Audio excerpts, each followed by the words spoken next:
Pam Bondi entered the courtroom with confidence, ready to present her case. But from the moment the hearing began, Judge Howard Gates made it clear that he had no intention of giving her a fair chance. He interrupted her arguments, dismissed crucial evidence, and even made condescending remarks in front of the entire courtroom. The tension grew with each passing moment as Bondi struggled to get a word in. Despite his blatant bias, Bondi remained composed.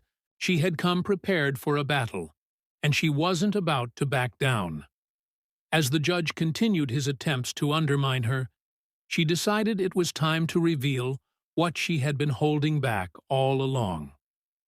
The courtroom fell silent as she pulled out a file, a piece of evidence no one saw coming. She began reading aloud from the documents, detailing a web of corruption that led straight to Judge Gates himself. The accusations were damning: bribes, case manipulation, and a hidden connection to the very defendant he was supposedly ruling over. Gasps filled the room as the judge's arrogance turned to shock. His face went pale. He stammered, attempting to dismiss the claims, but Bondi wasn't finished. With a calm yet powerful voice, she presented undeniable proof: bank records, witness statements, and a signed affidavit. The weight of the evidence was overwhelming. The courtroom doors suddenly swung open as law enforcement officers entered. The judge's panic was evident now, his authority slipping away with every second. The officers approached the bench, and, in a stunning turn of events, Judge Howard Gates was placed under arrest. The same courtroom where he had once ruled with unchecked power now bore witness to his downfall. Pam Bondi stood firm, watching as justice was finally served. The moment was a reminder that no one is above the law, not even those who sit on the bench. The scandal would send shockwaves through the legal system, proving once and for all that the truth always has a way of coming to light. As Judge Howard Gates was led away in handcuffs, murmurs and whispers rippled through the courtroom. Reporters in the gallery scrambled to capture the moment, their cameras flashing as the once powerful judge faced the consequences of his corruption. Some members of the audience sat in stunned silence, while others nodded in satisfaction, realizing they had just witnessed history in the making. Pam Bondi remained composed, though a hint of triumph flickered in her eyes. She had fought for justice, and she had won. But this was just the beginning. With the judge exposed, questions arose about how deep the corruption truly ran. How many other cases had been tampered with? How many innocent people had suffered under Gates's rulings? Outside the courthouse, the news spread like wildfire. Protesters, already suspicious of the judicial system, gathered with signs demanding further investigations.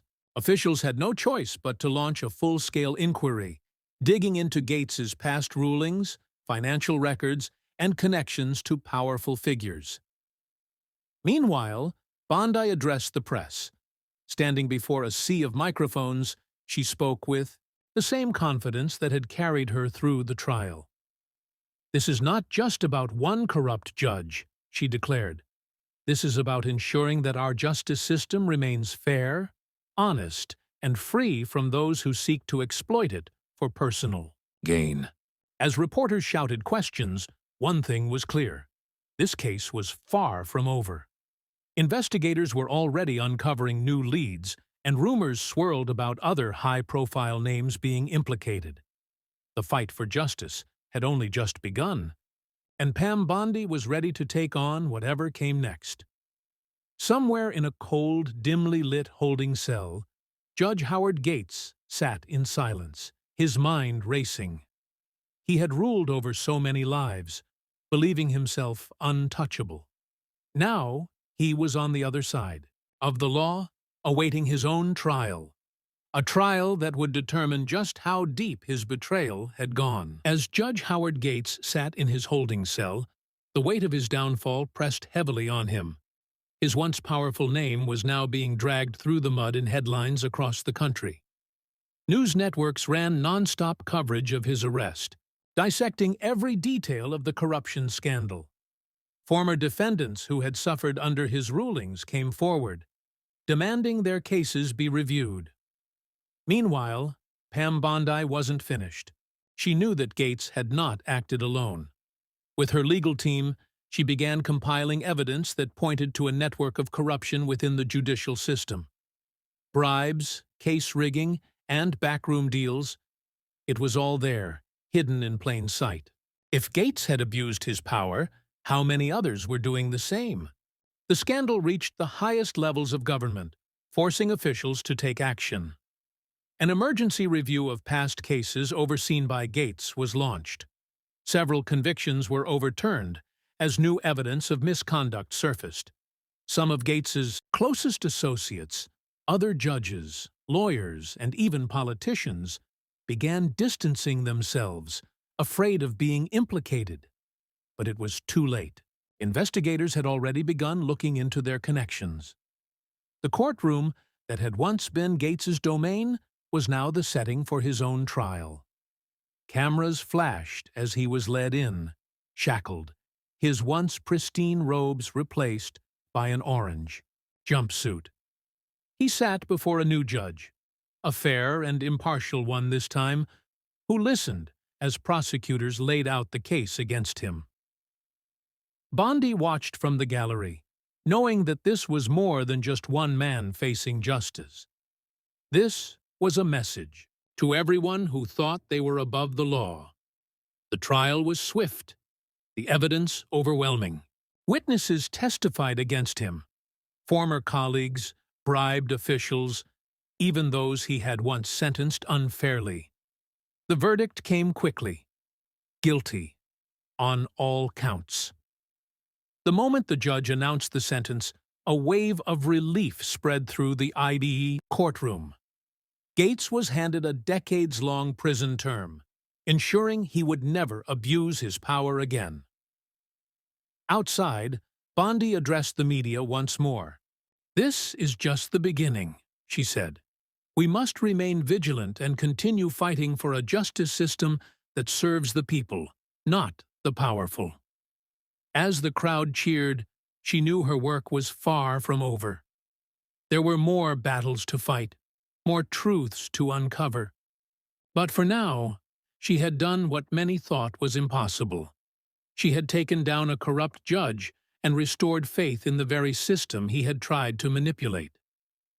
And somewhere, behind prison walls, Howard Gates sat alone, realizing that the power he once wielded was gone forever. As the prison gates clanked shut behind Howard Gates, the reality of his fate settled in. The man who once controlled the destiny of countless individuals now had no control over his own. He was just another inmate, stripped of his status, forced to live among those he had once sentenced.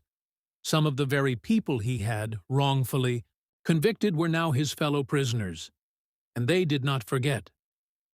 Fear crept into his eyes as he realized that in here there were no favors, no bribes, no special privileges. Outside, Pam Bondi's victory sent shockwaves through the legal system. The case had exposed more than just one corrupt judge. It had revealed an entire network of individuals who had abused their power for personal gain. Investigators, emboldened by Bondi's relentless pursuit of justice, continued digging. More arrests followed. Officials, attorneys, even law enforcement officers who had played a role in the corruption. Each name that surfaced only fueled the public's outrage and demand for reform. Bondi found herself at the center of a movement. People from across the country reached out, sharing their own experiences with judicial misconduct. Her office became overwhelmed with requests to investigate other cases, other judges, other instances of injustice that had been ignored for too long. Determined to keep the momentum going, she pushed for legislative reforms, calling for stricter oversight. of the judiciary. Lawmakers, unable to ignore the public's demand, introduced new measures to ensure greater transparency in court proceedings. Mandatory ethics reviews, harsher penalties for judicial corruption, and independent watchdogs to oversee court rulings were now being debated at the highest levels. Meanwhile, Gates struggled to survive in prison. The man who had once ruled his courtroom with arrogance now faced a daily battle just to make it through another day. His former allies abandoned him, refusing to associate with a disgraced judge. He filed for appeals, hoping to find some way out, but every request was denied. The same system he had manipulated for years had now turned its back on him. Months later, Bondi received a message. A high-profile whistleblower, someone deep within the legal system, had come forward with evidence that the corruption went even deeper than anyone had imagined. This wasn't just about Gates. There were more powerful figures pulling the strings, people who had been untouchable until now. She knew what this meant. The fight was far from over. As she prepared for the next battle, one thing was certain. This was no longer just a case. It was a war against corruption, and she wasn't backing down. Pam Bondi sat in her office, reviewing the documents that had just been delivered by the whistleblower. The evidence was staggering. Bank transactions, private emails, confidential memos, all pointing to a web of corruption that stretched far beyond Judge Howard Gates. What had started as a single case had now unraveled into something much bigger. The unedited whistleblower, a former court clerk named Daniel Reeves, had risked everything to come forward. He claimed that Gates had merely been a pawn, taking orders from higher-ups in the legal and political system. There were powerful figures, judges, politicians, even corporate executives, who had been orchestrating outcomes in courtrooms across the state. Their influence determined who walked free and who was sentenced, all in exchange for money and power. Bondi knew this wouldn't be an easy fight. Gates had been one corrupt judge, but these new players were in a league of their own. They had resources, connections, and the ability to silence anyone who got too close. That night, as she left her office, she noticed a black SUV parked across the street. It had been there for hours. A chill ran down her spine, but she forced herself to stay calm. Was she being watched? Threatened? She knew this case was dangerous, but she had come too far to back down now. The next morning, she met with federal investigators. Armed with Reeves's testimony and the stack of evidence, they agreed to launch a secret task force. It was clear that this wasn't just a case of judicial corruption. It was an entire system rigged against the people. As the investigation gained traction, things took a dark turn. Key witnesses began disappearing. One attorney who had agreed to testify was found dead under mysterious circumstances. Another witness, a former judge, suddenly resigned and fled the country. Then came the threats. Bondi received an anonymous note on her car windshield. "Drop the case, or you'll regret it." She refused to be intimidated. Instead, she doubled down, holding a press conference to expose what was happening. "We will not be silenced," she declared. "The people have a right to justice, and I will not stop until every corrupt official is held accountable." The public rallied behind her. Protests erupted across the state, demanding the removal of corrupt judges and politicians. The FBI expanded its investigation, uncovering financial records that linked the conspiracy to some of the most powerful figures in the country. Then came the biggest shock of all. One of the names on the list was a sitting U.S. senator. The revelation sent shockwaves through Washington. The senator denied everything, calling it a political attack. But Bondi and her team had the evidence. The country watched as subpoenas were issued. High-profile arrests were made, and the biggest corruption scandal in decades came crashing down. As the dust settled, Bondi knew one thing for certain. This was never just about one judge. This was about restoring faith in the justice system. And though this battle had been won, the war against, as Pam Bondi's crusade against corruption reached the highest levels of power, the threats against her escalated. Federal agents advised her to increase her security, and her legal team urged her to proceed with caution. But caution had never been her style. One evening, as she was leaving a private meeting with investigators, she noticed the same black SUV trailing her. Instead of heading home, she made a sudden turn and drove straight to the nearest police station. The SUV sped off before she could get a closer look, but the message was clear. Someone wanted her to know they were watching. The investigation was moving fast. The FBI had begun issuing arrest warrants for high-ranking officials, including judges, attorneys, and even law enforcement officers who had participated in the decades-long corruption scheme.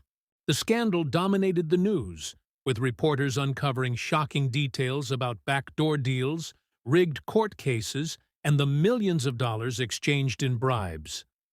Then, a stunning development changed everything. Daniel Reeves, the whistleblower, who had exposed the corruption, was attacked outside his home. He survived, but barely.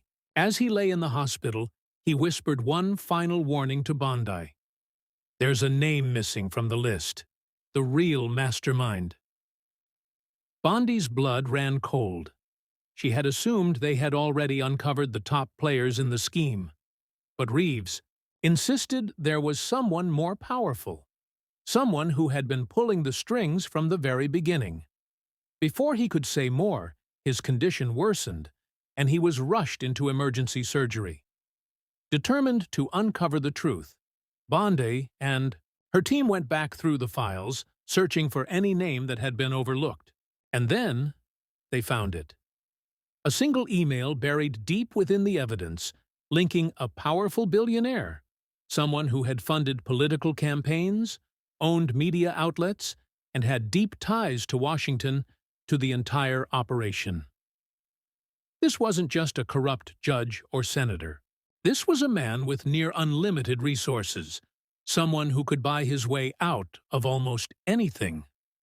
The moment Bondi's team discovered the connection, strange things started happening.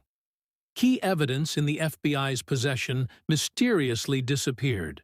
A crucial witness recanted their testimony. Bondi's office was broken into, though nothing was stolen, just papers scattered. A clear warning. Then came the final blow. Bondi received a direct message from the billionaire himself. A simple, chilling sentence. "You're playing a dangerous game, Pam. Walk away while you still can." She knew what it meant. This man wasn't just threatening her career, he was threatening her life. But she had come too far to stop now. With you, the nation watching, she took the biggest risk of her career. She held a live press conference, revealing everything she had found. She named names. She laid out the financial records. She exposed the emails, the bank accounts, the hidden offshore transactions. The billionaire responded exactly as expected.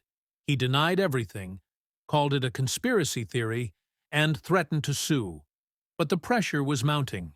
The FBI, now under public scrutiny, had no choice but to move forward. Arrests were made, search warrants executed, and within days, the billionaire's empire began to crumble. And then, in a final twist, an insider from his own company turned on him, providing the last piece of evidence needed to bring him down. Pam Bondi had done the impossible. She had taken on not just a corrupt system, but one of the most powerful men in the country, and won. As the billionaire was led away in handcuffs, Bondi stood before the cameras one last time. "This isn't just about one man," she said. This is about every person who has ever been denied justice because of corruption. Today, we take a step toward fixing that, and I promise you, this is just the beginning. Because if there was one thing she had proven, it was that no one, not even the most powerful, was above the law.